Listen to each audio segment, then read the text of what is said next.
I am not always kind to my wife and friends, I can tell you that much. But I thought that's my true self. That's being true to my true self. So you just got to accept me in that kind of way. No, Christ calls us to a life of piety in a way, where it is calling us out of ourselves, but that's not going to save us. See, that's religion right there. Hinduism, Buddhism, Islam. Your heart has to be lighter than a feather. You have to do so many good works or you're not going to paradise. Hinduism, you have to do so many good things or you're coming back as a cockroach to be stepped on. As opposed to the grace of Christ, which is accepting him, know that he died on the cross for you, and then I live a life of good character based off of his forgiveness. See the difference there?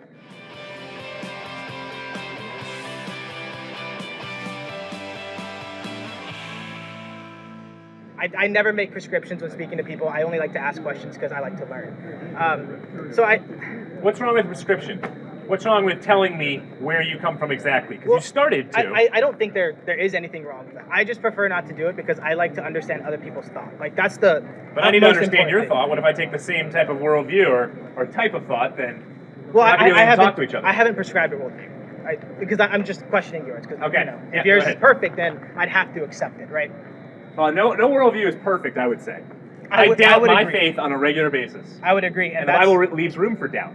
I would agree, and to a point, that's also why I would probably reject Christianity, because if we can't reach that truth, objective truth that God has set upon us, I feel like it's like a goose chase, essentially. So why is chasing objective truth and not, why is it possible to even search for it? Well, we do have objective truth in a sense. We have objective morality that's outside of our own personal opinions or the opinions of the powerful, or social contract theory, what we all agree, and we all could agree that I believe is connected to objective truth and morality, which is we should love more so than murder. But in terms of what standard of truth do you want before you become a Christian? So, to the perfect point, standard, because you have to define it before we can even get there. Well, first, I want to reject the first one that, like, the social contract is an objective truth. We do all agree with it because none of us want to be murdered or murder someone. But I feel like that's probably more akin to the way humans came about as a society as opposed to any objective truth.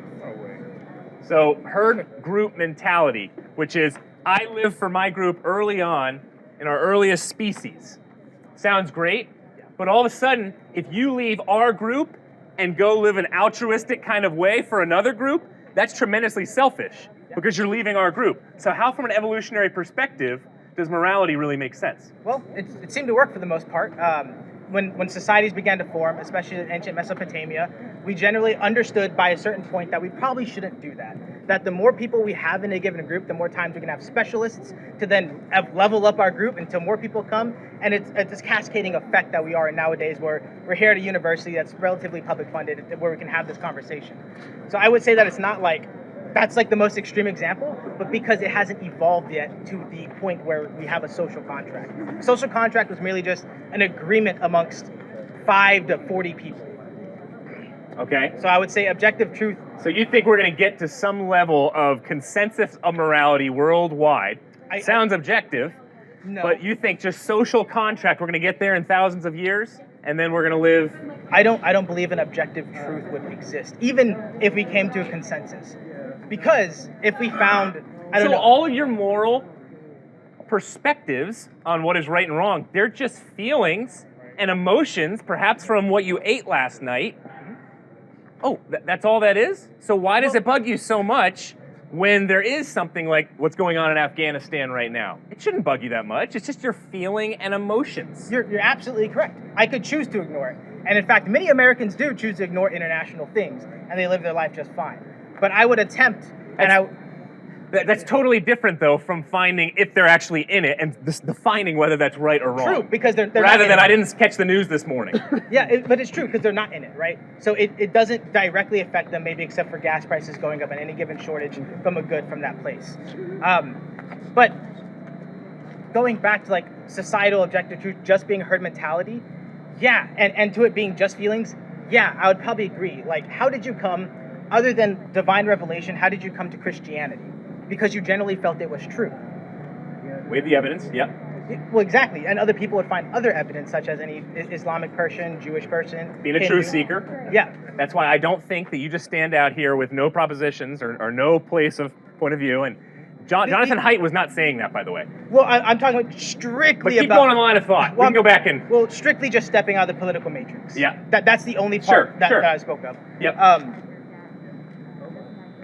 But yeah, the only prescription I'd make is that there's no objective truth. Because I feel as past that prescription, I cannot really make a universal prescription. What are you doing then when you do face something like a Nazi Germany or the Taliban or somebody who really did something wrong, one of your buddies who ripped you off?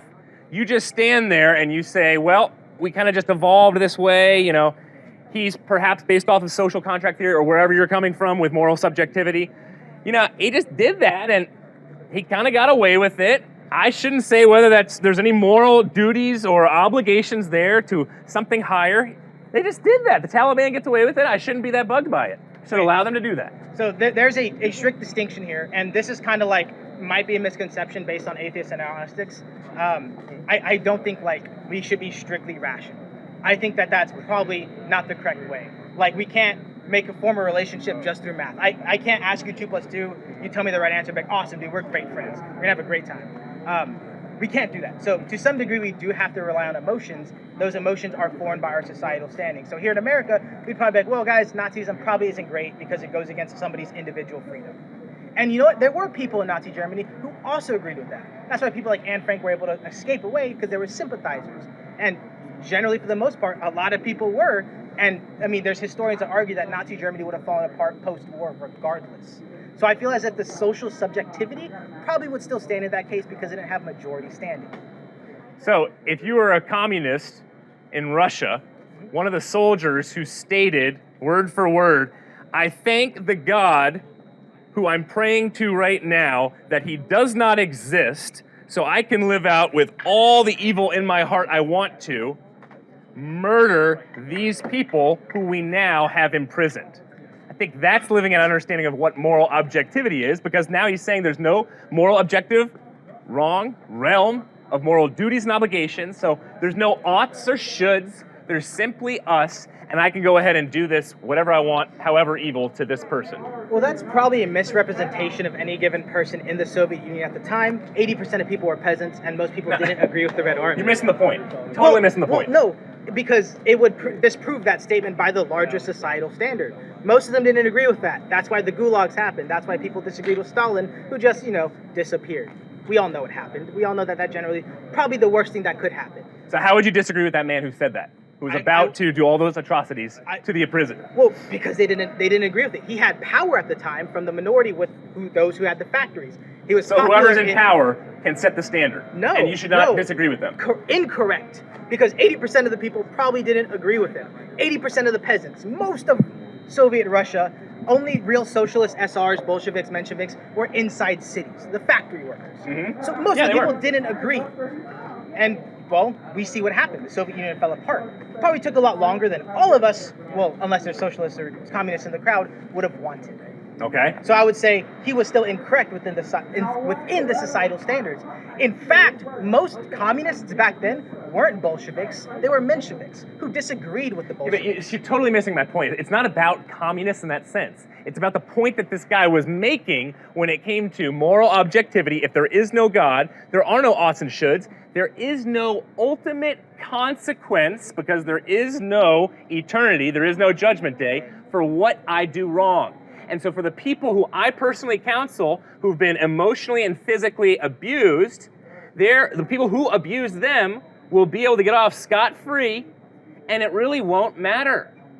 So why? There's no eternal consequences, there's no judgment day, there's no eternity, so I can do whatever I want and get away with it, and this person just needs to suck it up. You've been abused. You're misrepresenting the point. Because I'm saying that singular person who that quote is attributed to was not all of society. No, he wasn't. I never said that. Well, then in my point of view, so I would make I could have said the same example of a Nazi. I could have said the same example of many of the moral relativists who live in the U.S. today, who are high schoolers, who factually, 35% of them are extreme moral relativists, who say that the bombers who flew planes into the World Trade Center, it's okay for them to think that's okay because that's their truth. In fact, that's a study out of Notre Dame by sociologist Christian Smith. There's dangerous consequences of this type of thinking. Well, You're just watering things down. That's what I'm saying. This is the great point where we have an individualistic debate, where if we spoke to these people, we can probably prove them wrong on a lot of these things. We can ask them. How do you prove them wrong? You would speak to them. On the moral. You would. You can't prove it. How do you prove them wrong? It's what you're doing right now. You're asking people to step into your shoes and say, "Hey, do you think that this is true?" Yeah, but there's no proof involved. Scientific proof. How do you scientifically prove that morally I should go about living this kind of way? It does not need to be scientific. Okay, how do you define proof? As I said, good. I'm glad you said that. How do you define proof? As I said, a lot of our things are founded on our emotions. Our emotions how do you define proof? Be rational. You need to help us here. Okay. How do you define proof? How do you define proof? Through societal consensus. Societal consensus. Yes. So what is proof then? So because everybody defines proof differently. Exactly. Not everything's obvious. Because we can get to the nitty-gritty and we can talk about like socialistic policies that would be implemented in Congress, right?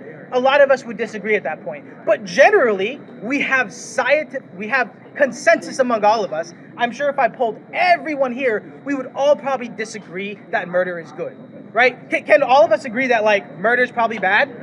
And we would say should. In the case of someone who's about to get murdered, you should not do that. And you would say in the case of somebody that's going about a type of honor killing, you would say, even though you consider it's good for your community, you should not kill that little boy for the sake of your community. You should not go about committing genital mutilation in certain tribes in Africa, not just because I'm a white, Western, civilized man. No, because I'm appealing to an ought, a should, a moral obligation above societies, above cultures. Otherwise, you're just going down in a very American elitist, judgmental way and saying, no, I'm not saying you're doing that. I'm just giving an example. Okay.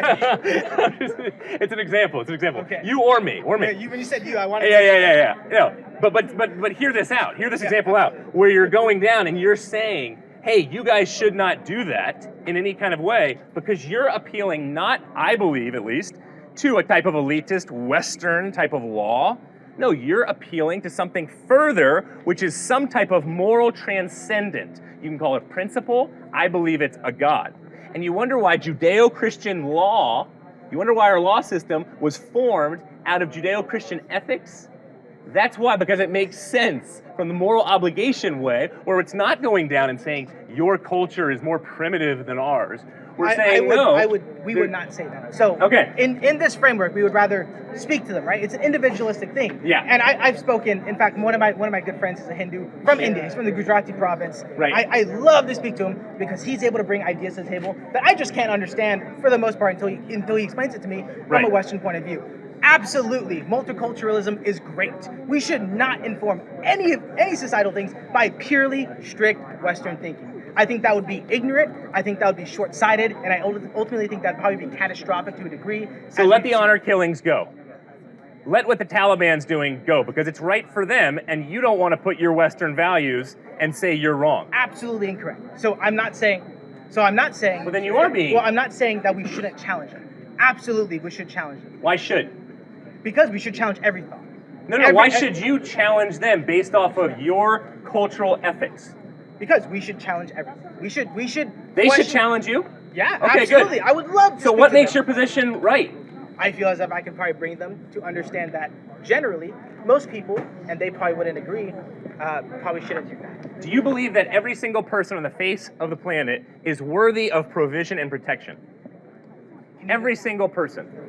Provision and protection. I would probably come to some degree of that, yeah. Probably come to some degree. That's a little nerve-wracking for me to hear. Well, and I think you would probably agree, we probably shouldn't give, we don't currently as a society, we don't give like somebody who does like a murder rape of like 80 people, we probably don't want that person in our society, right? We can agree that I don't want him in my society, and you can probably agree you don't want him. I would still say that they are worthy of preservation and protection because every single person is created in the image of God. That's why the Judeo-Christian faith sprang from that understanding that early Christians had that swept across the Roman Empire, because all of a sudden you now have egalitarian ethics and understanding of each human's value and worth. So I can say if this person's different from me in any kind of way, whether they're evil, whether they're a boy, a girl, whether they're not Jew or Jew, whether they're female, male, whether they're a leper, whoever it might be, they are created in the image of God, and so they are worthy of provision and protection at all times. I think that y'all would probably disagree with that, as when you spoke about justice earlier, we agreed that there's a higher form of justice. Now, I got a real problem with this whole discussion you've been having with Stuart. Okay. Because I thought I heard you say right at the start, there is no such thing as objective truth. Did you not say that? I did say that. Okay. Is that objectively true? It is attempting to be a truth statement, yes. Okay. But people can prove me wrong. Whoa. Do you see how you're contradicting yourself? You're saying there is no such thing as objective truth. And then when I ask you, is that statement objectively true? You have to say yes, which means you do believe there is such a thing as objective truth. So, see, sir, how you're contradicting yourself? That's why, in one sense, your whole discussion with Stuart has been a joke, because you have been arguing, and I respect you, for objective truth. So let's be honest. Let's not hide behind this smokescreen that, you Christians, you think there's objective truth, but I don't think there's objective truth. Yes, you do, sir, and you've been arguing very articulately, very well, for what you consider to be objectively true. So let's just be honest with each other. Fair enough? So, to some degree, yes. To some degree, no. No. If you say there is no such thing as objective truth, and I ask you, really, is that objectively true? And you say yes, then you do believe there's objective truth. I think that society as a whole would probably agree on everything, like for most, 90% of things, at least here in America, All right? that some things are morally probably something we should protect and hold So dear to what? us. Okay? If you're a moral relativist, it doesn't matter. It does, because I generally, I'll make a prescription here, want everyone to live the happiest, most fulfilled life Good. possible. Then that's why you got to put your faith in Jesus Christ. Because Jesus said, I am the way, the truth, and the life. No one comes to the Father except through me. Jesus promises you abundant life. He promises you joy and peace and hope and eternal life. Then if you really want life, you better follow Christ. Okay. You're going to argue from the Jewish perspective. Yes. You're going to have to try and make Jesus or this Messiah figure plural in terms of Jerusalem or the coming of the age and the brokenness there. Yes. So what's your response? Well, why do you take the Old Testament as clearly not pointing to Jesus, Emmanuel not being Jesus Messiah come? Because I'm not going to argue further on the Emmanuel thing because I've kind of plateaued on my in-depth knowledge on that, to be totally honest. But there's a lot of some of the criteria for the Messiah is that from the line of David. You would say yes, he's from the line of David, right? From what I understand, it has to be patrilineal, not matrilineal, and it could only be matrilineal because of Mary, if God is his father, right? So there's that problem. The Messiah had a very specific mission of establishing the kingdom of Israel in its proper fullness, making all of the nations disciples of the one true God, and basically liberating the Jewish people from the evil empires that were controlling them, which could have been anything, but at that time would have been Rome. He didn't do it in his lifetime in the sense that would have made the most sense from the context of the Old Testament. Now, you could argue, and I understand, that Revelations, he's supposed to come again and do that in its fullness and glory like that, right? The problem I have with that is you could very easily argue that that was written in later to cover the fact that it didn't happen in his lifetime. All right, let's do a response here. Yeah, okay, go ahead. Okay, well, the whole purpose of the Jews being the chosen group of people was to be a light to the Gentiles. Yes, yes. The Jews were judged by God when they went astray just as harshly as the Gentiles, other people groups, were. And then Jesus was the fulfillment in every kind of way. The Gospels are taking different language, and we talked about Emmanuel, the great counselor, you have Jesus on the cross quoting Psalm 22, my goodness, my God, why have you forsaken me?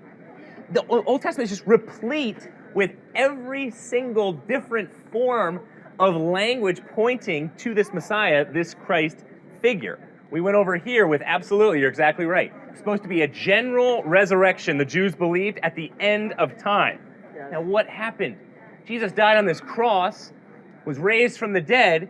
You have all these Jews who would have had way more hoops to have jumped through to have believed that this dead, pathetic Messiah figure actually rose from the dead. We're going to actually believe in him.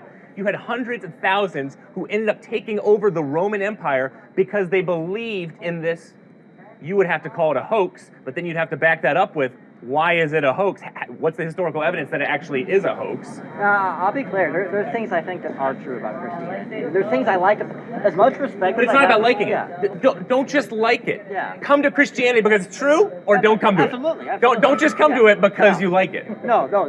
I'm glad you say that. So, you made the statement Why that did you always Christianity is Judaism and Greek paganism combined. Yes, Sir, you've not read the New Testament then. I have. Because one of the main points of the New Testament is rejection of Greek Gnosticism, rejection of Platonism, rejection of Greek thinking. Here, I got a passage. So John that is 1:1. why John that 1:1. statement that you made, that Christianity is a combination of Judaism and Greek philosophy or Greek paganism, is totally false. It's unfair. I understand why you would have that reaction. I don't mean it to be unfair, and I am convinced that there are influences from it.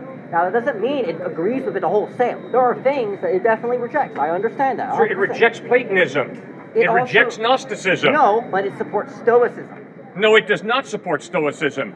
John In Acts, 1:1. Paul John goes 1:1. on the Areopagus in Athens, and he disagrees with the Stoics. He disagrees with the Epicureans. So for you to stand out here and say that Christianity is simply a combination of Judaism and Greek paganism is totally incorrect. Well, you It's have to historically understand- false. You have to understand, in the context of Greek philosophy, there were philosophers that were influenced by other philosophers that disagreed with them too. Well, of course, we're all influenced by a Yes. lot of different things. So, but it's for you not- to make a statement out here Yes. that Jesus Christ and Christianity is a combination of Judaism and Greek paganism Can I is demonstrate? totally false. Can I demonstrate it? No, sir. We've talked long enough. There's a guy Okay, behind you with all a right, question, okay? understand. Okay. Thank you so much for raising Yeah, the no, issues I'm- you did. I appreciate I'm it. sorry if it got heated. No, I'm not. I respect you. Yeah. You can get as heated as you want to. I don't care. You know, you're passionate about what you believe. That's cool, man. Yeah. I've never been to heaven. I've never been to nirvana. So why would I believe there's a heaven? Why would I believe there's a nirvana? Only one reason. Because God chooses to reveal that. Now that's what Jesus Christ claimed. He claimed to be God, revealing that God loves us so much, he wants us to spend eternity with him in heaven. But Jesus went on and claimed to be God. The majority of those types of people we lock up in mental hospitals. They've got delusions of deity. They're crazy. So the question is Jesus a candidate for a mental hospital, or is Jesus a candidate for your worship and my worship? And when you watch the way Jesus built friendships and related to people, he's not crazy. When you listen to his ethical teachings, you know that he's an ethical genius. The Sermon on the Mount, ethical genius. When you read about him dying, forgiving his enemies who nailed him to a cross, you gotta respect him. Even if you disagree with him, you gotta respect him. But fourthly, when he rises from the dead, guys, it's a no-brainer. I promise you, if you die and rise from the dead, I will listen very closely to everything you have to say. I promise. So if the evidence is that Jesus really did rise from the dead, you better put your faith in him. And when he talks about heaven, he's not blowing smoke, which means anybody who contradicts him, like Muhammad, like the avatars of Hinduism, like Siddhartha Gautama Buddha, are wrong. Because they contradict Christ. And the law of non-contradiction comes out 100 times out of 100. A and non-A cannot both be true in the same way at the same time. There's a contradiction. So it's impossible to fully trust in Jesus and Christianity and still believe that the other religions are right. Correct. You have to choose one. Correct. Okay. Now, I know that really aggravates some of you. And I understand. But please, let's once again be honest with ourselves. If I say to you, every religion leads to heaven, is that a truth claim? Of course it is. I'm saying, doesn't matter what you believe, whatever your religion is, we're all going to heaven. And with that truth claim, you're contradicting Muslims, Christians, Jews, which means you're contradicting the majority of humanity. No problem. I just don't want you to think, oh, I'm really an open-minded person who's not making a truth claim. No, if you claim that every path leads to heaven, that's your right, obviously. But let's be honest, you're making a truth claim. The question is, are you right? Secondly, if I say to you, half of the religions lead to heaven, is that a truth claim? Of course it is. I'm saying half of the religions are right, half of the religions are wrong. So that's a truth claim. If I say to you, one religion is the way to heaven, is that a truth claim? Of course it is. I'm saying there's one way. Now, I'm standing out here saying, Jesus Christ, when he said, I am the way, the truth, and the life, no one comes to the Father except through me, he's obviously making a truth claim that offends many of us. But what I don't like is for some of you to walk away thinking, well, he made a truth claim and I don't. I'm just really into openness. I was totally open. No. Whatever you believe about the way to heaven, you're making a truth claim. Be honest with me, be honest with yourself. Do you understand what I'm saying? Everybody understand that? So please don't give me this blankety-blank line. Oh, Cliff, because you believe Jesus is the only way, because he claimed to be, therefore you're narrow-minded and intolerant. That's baloney. We all make truth claims. Let's be honest with each other. And if you tell me that every religion leads to God, so be it. But you are making a truth claim that contradicts the majority of humanity. Because obviously all Muslims believe, no, not all religions lead to God. Obviously all Christians believe, no, not all religions lead to God. And the same with the Jews. So let's just be honest with each other. When you move to a new town, oftentimes the best place to meet people is in a church community. We are Grace Community Church, located in New Canaan, Connecticut. We are a Bible-based, non-denominational church. My name is Cliffe Knechtle, one of the pastors at Grace Community Church. I'd like to invite you to one of our services. We have a 9 a.m., a 10 a.m., and a 4:30 p.m. Check us out more online at www.gracecommunity.info and hope to see you there.